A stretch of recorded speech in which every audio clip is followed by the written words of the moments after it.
Mais de 90 anos de história. Produtos que vão do suco ao vinho ao espumante. Experiências gastronômicas e de turismo. Tudo isso a gente encontra na Cooperativa Vinícola Garibaldi, a nossa entrevistada de hoje. Quer saber um pouco mais?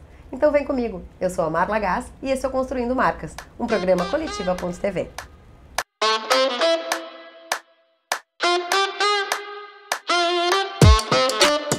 Hoje nós estamos recebendo Luciano Vignoli, diretor-presidente da E21, e o Michael Vignati, gerente de marketing e enoturismo da Cooperativa Vinícola Garibaldi. Sejam bem-vindos. Muito obrigado. Então, Michael, a cooperativa tem 90 anos de história, né, um pouco mais. Conta pra gente, assim, resumidamente, né, pouco dessa trajetória de quem é a Cooperativa Vinícola Garibaldi. Sim. A Cooperativa Garibaldi, na verdade, ela nasce de uma necessidade, né, em 1931, do produtor rural entregar ou beneficiar a sua uva e agregar mais valor ao seu produto, né. Claro que ela vem de uma época em que, naquele momento, poucas vinícolas existiam no Brasil, algumas já grandes e consolidadas, e a uva era, obviamente, produzida e entregue a essas vinícolas.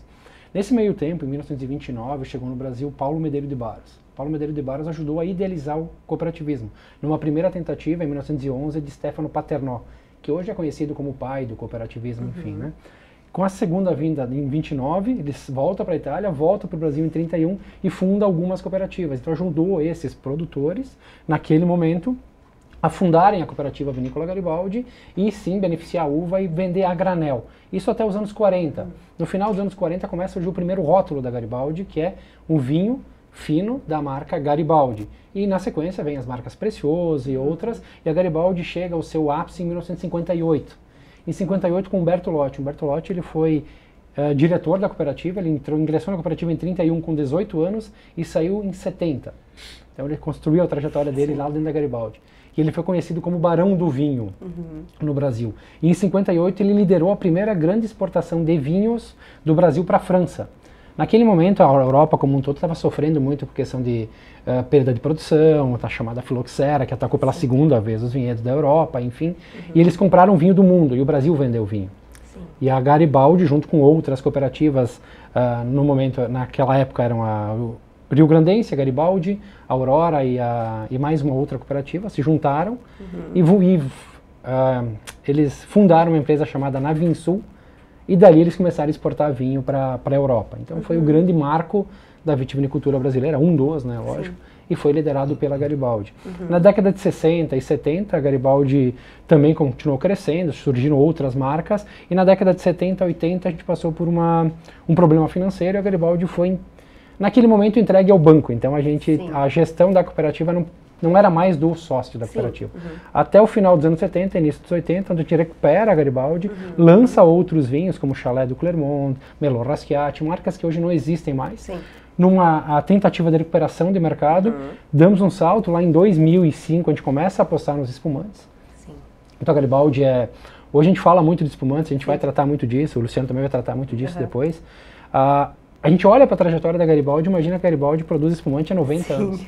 Na verdade, tem espumante no portfólio há 20 anos. Sim, imagina. E hoje já se tornou uma marca consolidada, enfim. Depois com isso veio Enoturismo, veio outras marcas, com trabalho de inovação, com quadro de associados hoje na casa dos 450 cooperados, são 270 famílias e 450 cooperados.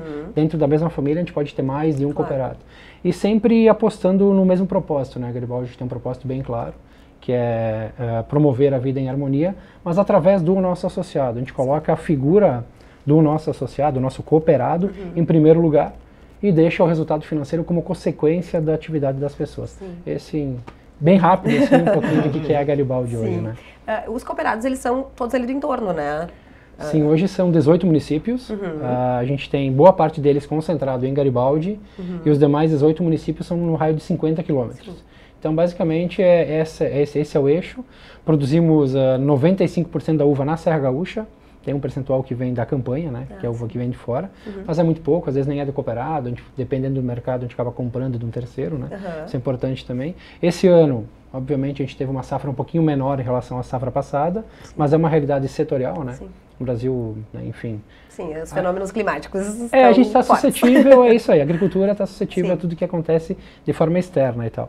Mas mesmo assim a gente vai ter esse ano vamos trabalhar para atingir o nosso objetivo, enfim, a gente vai produzir cerca de 20 milhões de litros entre vinhos, sucos e espumantes. Então hoje essa é a Garibaldi, está entre as 5 maiores produtoras de vinho e espumantes do Brasil. É curioso como essa questão do espumante ficou forte, né? Porque a cidade de Garibaldi é a capital nacional do espumante. Tem lá o Natal Borbulhante, né? Isso é uma marca muito da cidade. E a cooperativa se agregou nesse processo há menos tempo, assim, né? E ali teve todo um entorno, né, no Vale dos Vinhedos de promoção dos vinhos locais, dos espumantes locais, né, dos produtos, e também do enoturismo, né, como um propulsor de negócio. Como é que vocês veem isso, assim, nesse contexto da cooperativa? A gente vê uma grande oportunidade ainda de desenvolvimento. Como a gente fica claro aqui que os movimentos estratégicos mais relevantes da empresa são muito recentes e nesse sentido ainda mais. E eu sempre digo que visitar Garibaldi e visitar a Garibaldi estão muito interligados. E que tanto por isso fizemos recentemente uma campanha, está na rua, chamado Experimente Garibaldi.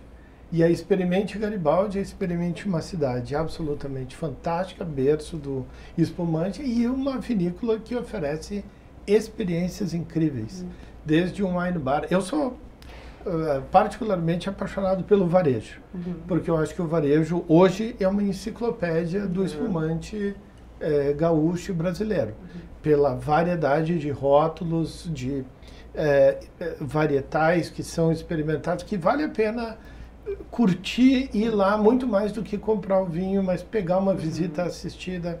Fora isso, existem as degustações especiais. É um programa de dia inteiro, riquíssimo, fabuloso. Eu acho sensacional. Eu sou apaixonada por aquela região também. E assim, tem muitas experiências dessas que vão abrindo o olhar das pessoas, inclusive, sobre as possibilidades de produtos vitivinícolas, né? Porque assim, o vinho tinha uma imagem assim, de uma bebida muito requintada e mais para pessoas mais velhas ou com um poder aquisitivo maior. Isso está mudando um pouco, né? Existe um processo assim de aproximar o vinho e o espumante de populações mais jovens, né? De popularizar mesmo o vinho, né? Sim, o vinho, vamos lá, eu vou tentar exemplificar de uma forma mais fácil, assim. Vamos pegar a categoria hoje de bebidas no mercado que mais tem SKUs disponíveis, é o vinho disparado. Desconheço outra categoria que tenha tanta... Então a gente fala, às vezes, o vinho, a gente acaba colocando o vinho, criando o estereótipo da bebida, né? É uma bebida... teor alcoólico alto, com tanino, com resveratrol, com potencial de lis, que tem que harmonizar com comida. Então a gente acaba meio que se fechando com alguns mitos. Enquanto na verdade a gente pegar um vinho branco, leve, brasileiro, enfim, a gente vai ter vinhos que variam de teor alcoólico de 9% a 12% e ali dentro vai achar o meu perfil de bebida. E que encaixam bem com o churrasco e tudo bem, de verão. Claro, com o dia a dia, com a beira da piscina. Mesma coisa para o espumante. Eu acho que a grande descoberta do Brasil hoje, assim como o destaque internacional, é o espumante. Tanto que a gente pega os rótulos nacionais, o Brasil ele tem, diferente de champanhe, tá? É uma bebida clássica, tem seus méritos, suas virtudes, mas é um produto bem específico, né? Ponto. Acabou. Cava, Espanha, a mesma coisa.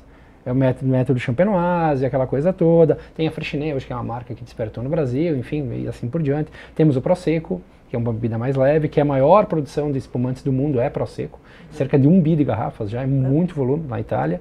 E depois tem outras regiões, como Franciacorta, que é uma pequena França, né, uma região produtora da Itália. E entre esses, o cenário internacional encaixa o Brasil como um dos 5 principais produtores de espumantes do mundo. E as premiações internacionais trazem isso, mas com uma bebida totalmente diferente dessas que eu citei. Pela diversidade, pela tipicidade, pela sua questão mais de frescor mais elevado, porque ele tem acidez um pouquinho mais pungente, assim.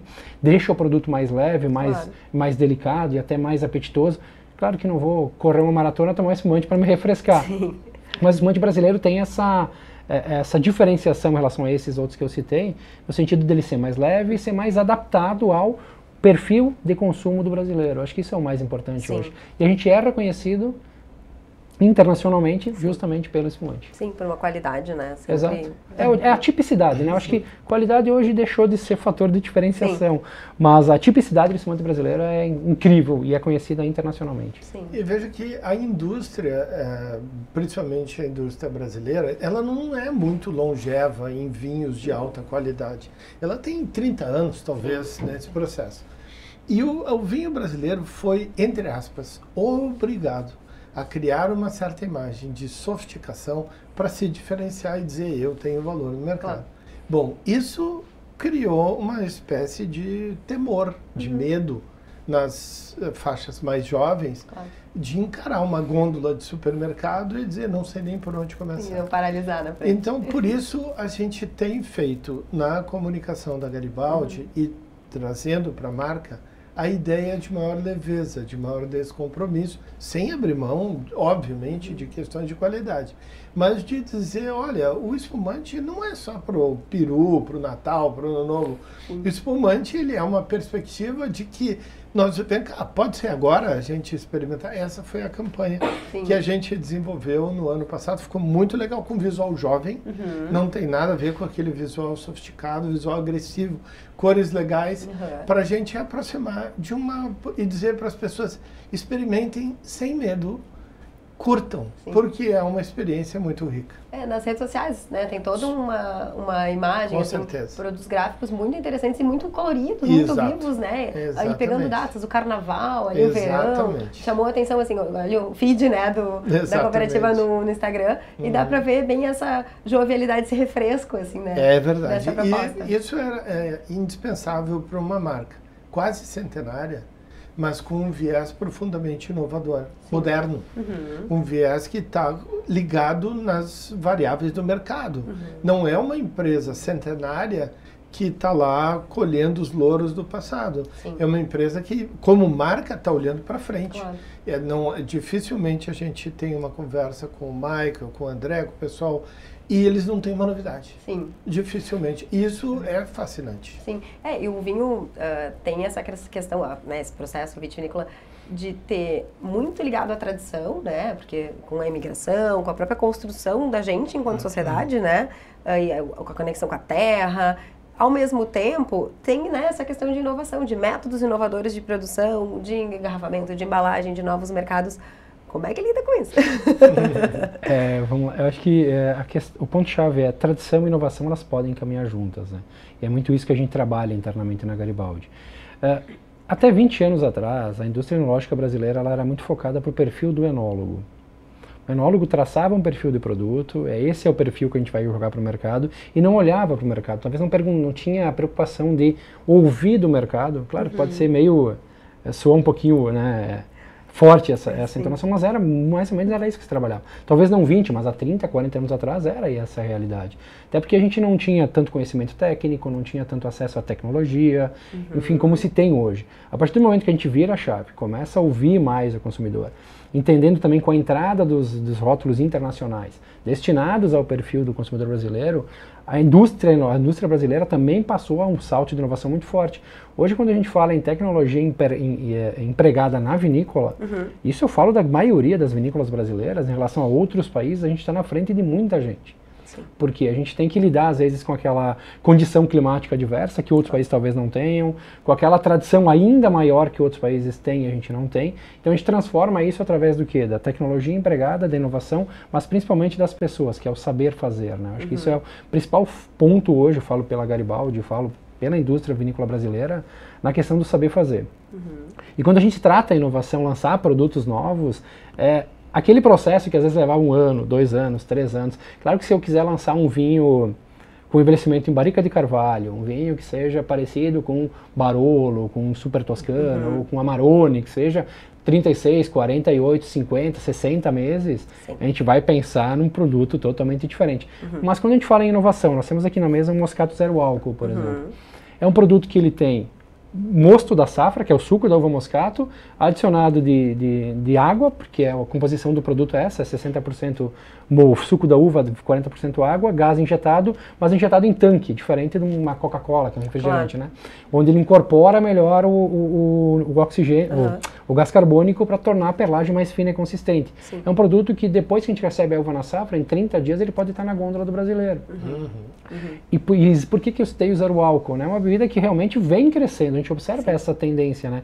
Quem que não quer ter na mesa um espumante fino, clássico, bonito, legal, mas com um perfil que está dentro da garrafa totalmente distinto, que é aquele eu posso beber, independentemente de crença, de religião, de que vai idade, dirigir, de estar grávida. Exato, de qualquer forma. Esse é um ponto só. E outra é embalagens disruptivas, por exemplo, a gente lançou há pouco, o Luciano acabou de falar, do Experimento Garibaldi ou do Pode Ser Agora, que são as campanhas que a gente tem. Nós tivemos embalagens com sliver, que é aquela proteção plástica e tal, falando da temática das 4 estações para remeter ao nosso enoturismo. A gente falou um pouquinho de enoturismo também, a Garibaldi tem um projeto de enoturismo focado para as 4 estações. É tudo que acontece primavera, verão, outono e inverno, na perspectiva do técnico agrícola, que é o que o associado passa no campo, e na visão do enólogo. Então a gente tentou traduzir isso e mandar para o ponto de venda as garrafas para ter essa conexão. Também é um fator de inovação, que é essas garrafas, essas embalagens mais bonitas, mais elegantes, colocadas numa gôndola de um supermercado, parecia um paredão, assim, que chamava total atenção. Então a inovação não está só no produto, está na embalagem, está no formato de comunicação, está na relação com os clientes ou com os stakeholders, né, que hoje a Garibaldi tem isso muito bem desenhado, bem escrito, desde o associado até o consumidor. Puxando esse gancho dos stakeholders ali, vocês têm uma conexão super forte com a comunidade, né? Sim, isso então, é um perfil de produto de indústria que envolve muito, né, a comunidade, e ainda tem o nome da cidade, né? É um patrimônio que carrega o nome da cidade, e vivemos momentos em que isso foi extremamente importante, no sentido de valorizar um senso de identidade absoluto.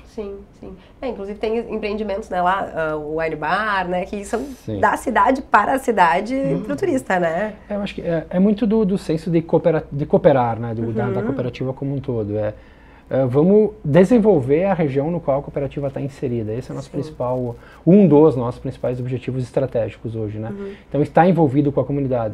Por mais que a gente fale de cooperados em 18 municípios, como a gente comentou há pouco, a gente tenta sempre trabalhar todos os núcleos para que a gente assista, né, o cooperado que está ali, mas não deixe, obviamente, de trabalhar com a comunidade, com os clientes, com os fornecedores, enfim, com o que formariam os stakeholders aí da cooperativa Garibaldi, né? Sempre com ações voltadas à questão social, cultural, ambiental, enfim, sempre vai ter alguma ação ocorrendo aí dentro da cooperativa para beneficiar o público de modo geral, né?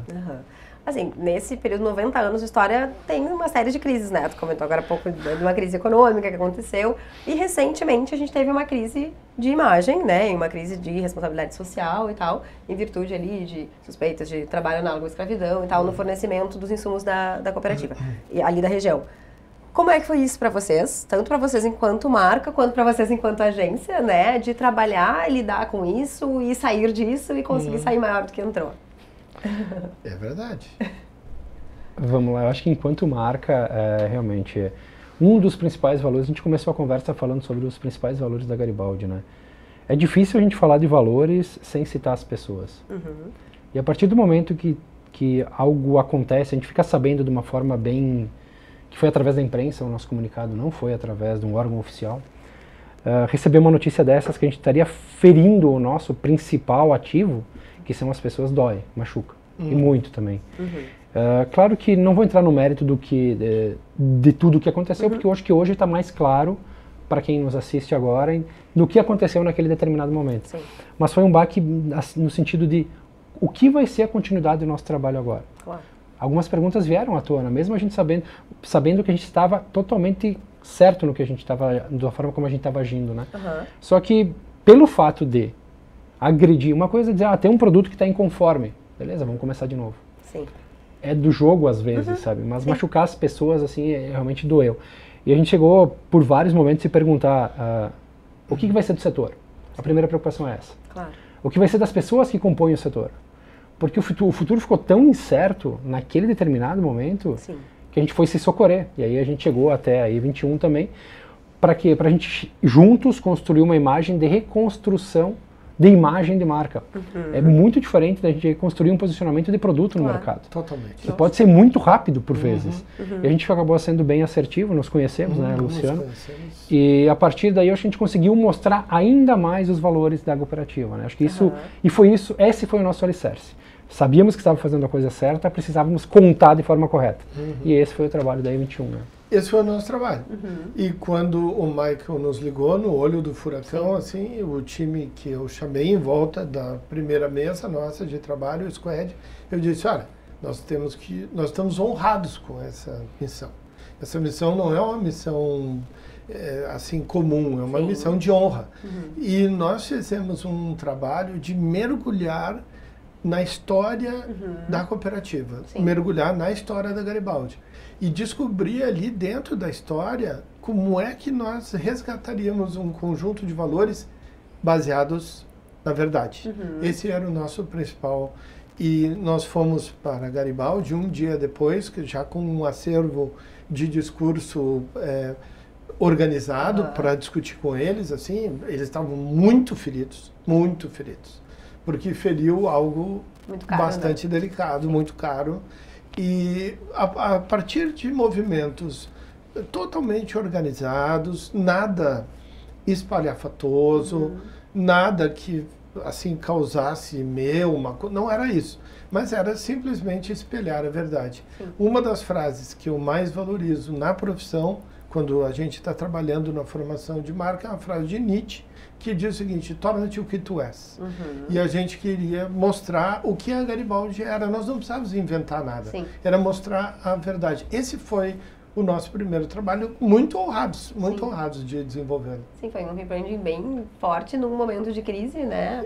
E que precisava, quando ele é autêntico, quando ele vem do que existe lá dentro, arraigado na organização, isso aparece, né? Aparece e se torna muito poderoso. O que nos dava, no meio do processo, a gente ainda não tinha considerado a etapa 1 de sair da crise pronta, começar a pensar o next step, qual é o próximo passo? Para onde nós podemos avançar nisso aqui, enquanto eles estavam lá ainda se virando, 4 meses, se virando em cima das situações, a gente já estava começando. Não, peraí, olha só, nós temos uma chance de dar um passo além, vamos aqui, vamos ali, e está sendo uma experiência maravilhosa. E nós falamos bastante em passado, e vamos falar de futuro, então. Mas o que vocês preveem aí para Garibaldi nos próximos anos, em termos de produto, de mercado, de marca, de posicionamento? O que dá para contar? Enquanto produto, acho que vamos dividir um pouquinho, né? Eu deixo um pouquinho para o Luciano, para falar um pouquinho de marca e tal, falar um pouquinho de produto também. A Garibaldi tem um grande objetivo estratégico, né? Que é ser reconhecida nacionalmente pelos espumantes. Falou de espumante, lembrou Garibaldi, o contrário disso também é. Pode soar um pouquinho forte isso, mas é o que a gente trabalha e busca, tá? E a gente vem conquistando um pouco disso. A Garibaldi vem crescendo no share do mercado. Hoje a gente tem mais de 15% do share do mercado do espumante brasileiro, que é, para quem está 20 anos no mercado, é uma conquista muito considerável, muito grande.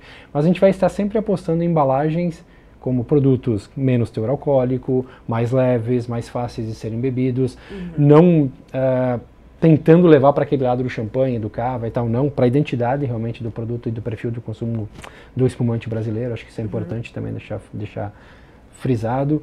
Na questão de tecnologia e inovação, a gente quer também trazer rótulos mais premium para puxar a régua para cima. Acho que isso também é um trabalho que vamos demandar muito da própria E21 agora, que é a gente precisa transformar a marca ou deixar a marca no status com um degrau um pouco acima. Acho que esse é o nosso grande desafio também. Então, a gente vem inovando com variedades novas no mercado. Lançamos o Viognier ano passado, que é uma variedade, ela já existe sim, mas o espumante Viognier poucos existem no mercado. Lançamos o Viognier como o ano passado, com uma proposta de lançar uma quantidade X, a gente multiplicou por 13 isso durante o ano, porque a gente havia vinificado essa quantidade de uva lá no início do ano, pensando que a gente vai usar esse vinho para alguma coisa. Às vezes acontece um pouco disso, né? E acabamos envasando 3 lotes desse produto. Para esse ano vem o Moscato Zero álcool, então também são produtos, né, que entram com uma pegada totalmente diferente, né, que a gente acabou de falar. Tem uma variedade nova, que é uma variedade da... Eu não sei se falo ou não, mas enfim, eu vou tentar jogar um pouquinho para não contar qual é. Ela tem origem na República Tcheca e é um cruzamento entre duas uvas. Então é um híbrido. Sim. Ela não é uma autóctone que nasceu naquele local, mas ela é uma híbrida que veio da República Tcheca. Sim. Nós fizemos um estudo, uma microvinificação na Garibaldi. Quando a gente fala em microvinificação, no nosso caso, são volumes até grandes, né? A gente fala de 8, 9 mil litros para uma microvinificação. É grande. E resultou num vinho acima da média. Sim. Muito acima da média. Então esse é um vinho que a gente vai lançar logo ali na frente, mesmo sem ter planejado esse lançamento. Sim. Então a gente volta naquilo que a gente falou primeiro, né? O time que se leva para lançar um novo produto. Na verdade, foram dias assim, tá? O produto aqui, o enólogo trouxe, vamos degustar e como é que tá? Sim. Cara, tá diferente, tá muito legal. Vamos posicionar aqui em cima, porque é uma linha mais premium, é uma variedade realmente diferente e tal, a gente vai estar lançando. E alguns clássicos também, porque eu acho que tudo tem que ter um pouco de equilíbrio. A gente vai estar lançando um Taná, numa linha que tem Ancelota e tem Marcelã, já tem uma caça portuguesa, que é o Alvarinho também, tem uma caça italiana, que é o Ancelota, tem uma espanhola, que é o Marcelã, agora vem com o Taná, que, claro, tem muita ligação com o Uruguai, mas ela é uma variedade que ela desenvolveu bem no Uruguai, ela não tem origem no Uruguai. E no Brasil também, por ter essa proximidade com o Uruguai, também tem desenvolve muito bem. Estaremos lançando o Taná, lançamos um espumante Blanc de Blanc, 100%. Esses termos são termos franceses, o Blanc de Blanc é um espumante feito de uma única variedade, vinificado em branco, por isso do Blanc de Blanc. Se fosse Blanc de Noir, é um branco vinificado de casta tinta. Então esses termos a gente acaba usando porque tem aquele público, quando a gente falou de públicos, né, na etapa anterior, tem aquele público que entende um pouco mais da bebida e quer estar familiarizado com esses termos. Então a gente lançou o Nature, Blanc de Blanc. Então algumas coisinhas vão surgindo no mercado, mas uma das grandes apostas também está voltada para o enoturismo, né? Eu acho que isso é importante a gente frisar, né? O vinho, a gente falava há pouco, né? Antes dos bastidores ali, né? 20% do vinho é o que está na garrafa. E os outros 80%, como é que a gente trabalha, né? Claro. Então acho que o enoturismo é um propulsor para que, na hora de chegar na frente de uma gôndola do supermercado, o consumidor escolha por uma ou outra marca. Claro. É um dos. Depois tem tudo, né? Enogastronomia, a questão dos amigos, né? Enfim, com quem a gente vai beber, qual é o momento, isso acho que compõe toda a experiência. E lá na Garibaldi a gente está com um projeto de enoturismo bem legal. A gente abrimos o Wine Bar há pouco tempo, justamente para atender um público mais jovem, mais local, das comunidades mais próximas, enfim. Não é pensado para o turista, é pensado para a comunidade. É importante isso, que isso fique bem claro. Claro que o turista, obviamente, né, vai estar ali também, mas ele foi pensado primeiro para a comunidade. Temos 4, 5 roteiros diferentes de enoturismo, desde uma história para degustar, que fala um pouquinho da história, degusta alguns rótulos, até um taça e trufa, que é trufas de chocolate, 5 trufas de chocolate harmonizadas com vinho e espumantes, trufas também produzidas em Garibaldi, então fomentando o negócio local. Eu acho que tudo isso somado, a gente vê, a gente para e pensa, né, quanto a gente está fazendo. Eu acho que isso é o mais importante, né? Muita coisa, né? E em termos de marca, o que a gente tem que fazer é dizer para o público que está nos assistindo, experimente Garibaldi. Experimente essa variedade de produtos em cada rótulo. Tem uma realidade diferente, uma lógica diferente, um tipo de consumo diferente. Michael estava falando do zero álcool. Poxa vida, coquetéis hoje são drinks, isso é perfeito para um drink sem álcool. Ele é uma bebida de base inacreditável. Confesso que eu tomei vários quando estava grávida. Então experimente Garibaldi, vá conhecer a vinícola nessas experiências. A gente sai de lá melhor do que a gente chegou. Portanto, são poucas coisas que a gente pode dizer isso na vida. E uma tarde, um dia na Garibaldi te transforma, te insere num mundo muito legal. Essa é a nossa missão, convidar os consumidores a uma experiência diferente a partir de produtos que são feitos exatamente para fornecer uma gama de experiências muito ampla. Eu vou fazer uma última pergunta para vocês, é a mesma pergunta para os dois. O que te marcou desde que tu começou a trabalhar com a Garibaldi? Assim, sem dúvida, eu acho que são 2 aspectos. A chegada lá e ver com eles o sofrimento lá por ter sido atingido em coisas absolutamente de valores e morais, e a gente ter condição de trabalhar juntos para reconstruir essa imagem, nossa, isso é para o resto da vida. E o segundo aspecto é essa paixão por estar ligado no mercado, desenvolvendo produtos, e inovando e fazendo o mercado crescer um pouco ao expandir o seu público-alvo. O brasileiro hoje consome por dia uma colherinha de cafezinho. Se a gente consumisse 2, explodiria a indústria. Então tem muita gente, uma colherinha, gente. E a gente, se consumisse duas, a gente explode a indústria. Sim. Talvez a nossa missão é ajudar um pouquinho nisso. Entendi. E para ti, Michael, o que te marca na tua trajetória junto ao Garibaldi? Vamos lá, eu tenho 20 anos de casa já. Estou há 20 anos na Garibaldi. Eu acho que o pilar mais importante para mim é o laço de família. Assim. Eu acho que aquilo que eu tenho em casa, com a relação com a minha família, com a minha esposa, com a minha filha e os demais da minha família, é o mesmo acolhimento que eu recebi quando entrei na Garibaldi. Uhum. Eu passei por várias áreas na Garibaldi, tá? Pra você ter uma ideia, eu comecei com uma profissão que poucos conhecem. Xaropeiro é o nome, tá? Produzia o xarope pro refrigerante, porque a Garibaldi produzia refrigerante. Ia ficar meio esquisito, né? O cara já é xarope.